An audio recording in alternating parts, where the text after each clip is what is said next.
Le problème majeur des moteurs diesel reste les fumées ou particules visibles à l'échappement lors des fortes accélérations. Les particules naissent au cours de la combustion dans les zones trop riches du mélange air-carburant. Les particules sont constituées d'un noyau de carbone qui sert de support aux différents résidus solides ou liquides environnants. La taille moyenne d'une particule est de 0,1 micromètre. Le filtre à particules se trouve sur la ligne d'échappement après le catalyseur. La forme du filtre à particules est comparable à celle d'un catalyseur classique. Le filtre à particules est constitué d'un bloc en céramique imprégné de métaux précieux. Le bloc de céramique est comparable à celui d'un catalyseur classique. Cependant, dans le cas du filtre à particules, un conduit sur deux est obstrué. Entre chaque conduit, le matériau est poreux, permettant au gaz d'échappement de le traverser.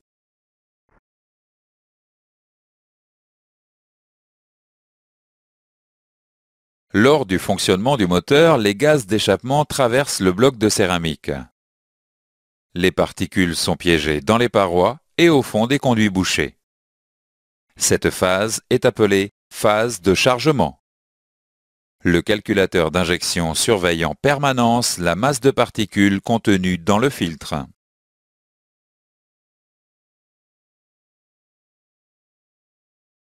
L'accumulation de particules dans le filtre oppose une résistance à la sortie des gaz d'échappement. Le capteur de pression différentielle mesure la différence de pression entre l'entrée et la sortie du filtre à particules. Pour un filtre vide, la différence de pression sera faible. Si le filtre est plein, la différence de pression sera plus importante. La pression différentielle seule ne permet pas de déterminer la masse de particules. En effet, la pression différentielle est liée au débit de gaz dans la ligne d'échappement. Le calculateur calcule le débit volumique de gaz d'échappement en fonction du régime moteur et d'autres paramètres. En associant la pression différentielle au débit des gaz d'échappement, le calculateur estime la masse de particules dans le filtre.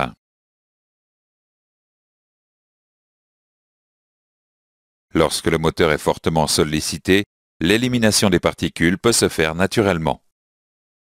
Il y a alors régénération spontanée.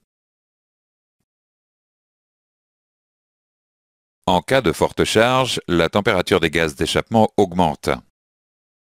À partir de 350 degrés Celsius, une réaction catalytique se produit entre le dioxyde d'azote contenu dans les gaz d'échappement et le carbone des particules. Cette réaction brûle les particules stockées dans le filtre. La régénération spontanée n'intervient que lors de roulage à forte charge sur autoroute. Le calculateur d'injection dispose néanmoins de stratégies permettant la régénération du filtre lors de charges moyennes. Ces stratégies seront détaillées dans le chapitre suivant.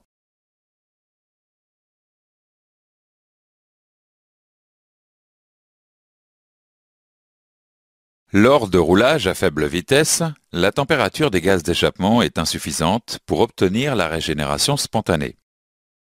Le calculateur d'injection dispose de plusieurs stratégies permettant d'atteindre la température nécessaire à la combustion des particules. Le calculateur évalue le besoin de régénérer en fonction de 3 critères: le type de roulage,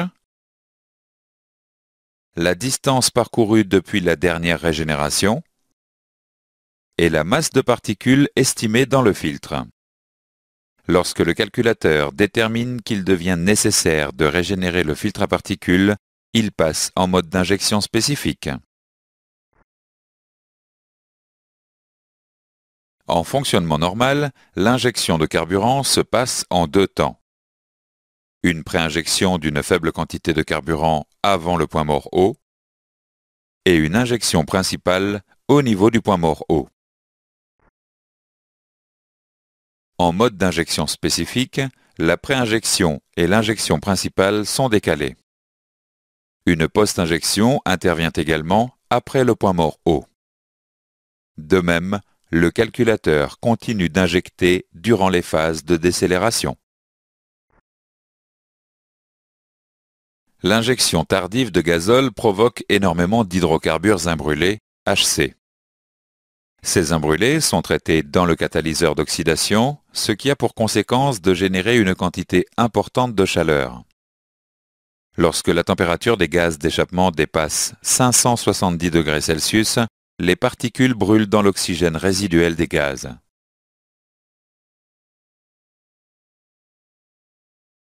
Pendant cette phase de régénération, l'EGR est désactivé. En effet, l'EGR abaisse la température de combustion, ce qui ne favorise pas la régénération.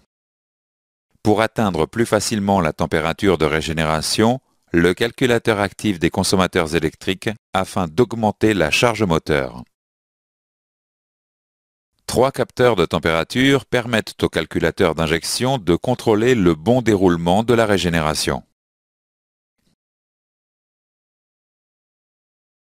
Le capteur situé en amont du filtre mesure la température des gaz à la sortie du catalyseur d'oxydation.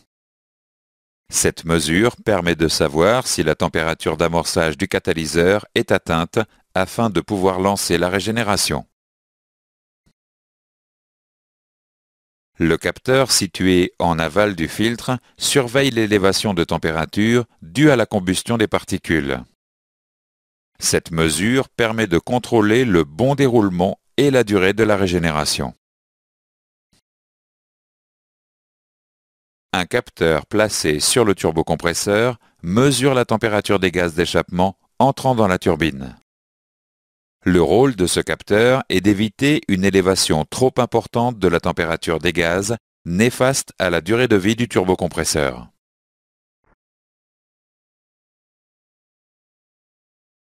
Un volet d'air prend place dans le conduit d'admission.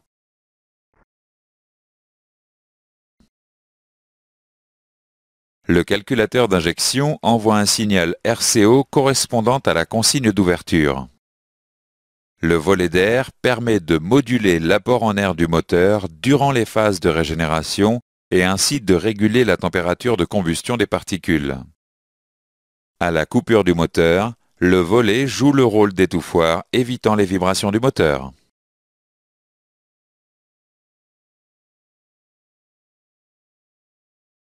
Dans le cas où la régénération est impossible, le calculateur possède plusieurs stratégies successives.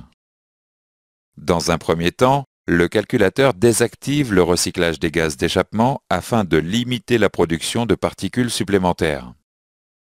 Dans un deuxième temps, un message d'alerte niveau 1 s'allume au tableau de bord.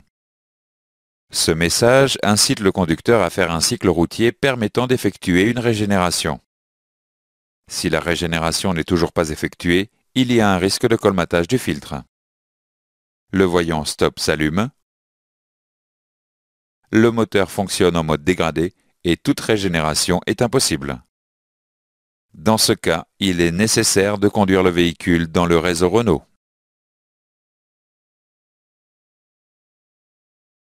En cas d'impossibilité de régénérer le filtre à particules, il est possible d'effectuer une régénération à l'aide de l'outil de diagnostic. Cette commande permet de régénérer le filtre à particules véhicule à l'arrêt. Avant toute régénération à l'aide de l'outil de diagnostic, s'assurer impérativement que le niveau d'huile ne dépasse pas le repère maxi de la jauge. En effet, pendant l'intervention, un phénomène de dilution augmente le niveau d'huile moteur. Attention! Il est impératif d'effectuer une vidange de l'huile moteur après toute régénération en après-vente.